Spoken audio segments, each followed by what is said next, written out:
for the center. Quick, march! Acela ezinkulungwaneni ezimbili amaphoyisa aphothule uqeqesho e-Eastern Cape.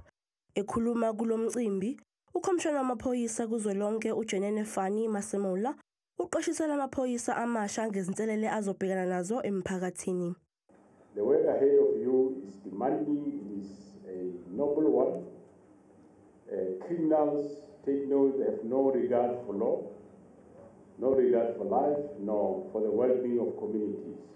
Obambe njengongqongqoshe wamaphoyisa ukhumbuzela amaphoyisa ngokubaluleka komsebenzi wawo. You enter into service at a time when our country faces immense challenges. I too have a tremendous sense of the responsibility that I share together with you and your leadership in the South African Police Service. Criminals are becoming more organized, more violent, more daring, more threatening. Kusenjalo bekuyinjabulo yodwa emndenini yamaphoyisa angaphezulu kwama200 aphothule uqeqesho embuthweni eMpumalanga. Ngibonga uNkulunkulu ukuthi umgcinile waqeqeshwa waze waqeda.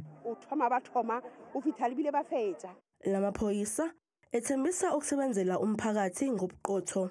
And when we go out there, we are going to serve the community so that justice may prevail.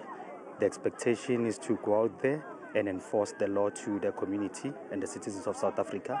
Lamaphoyisa kulindeleke ukuthi ajutshwe ezindaweni ezinezinga eliphezulu lobugebengu kulelizwe.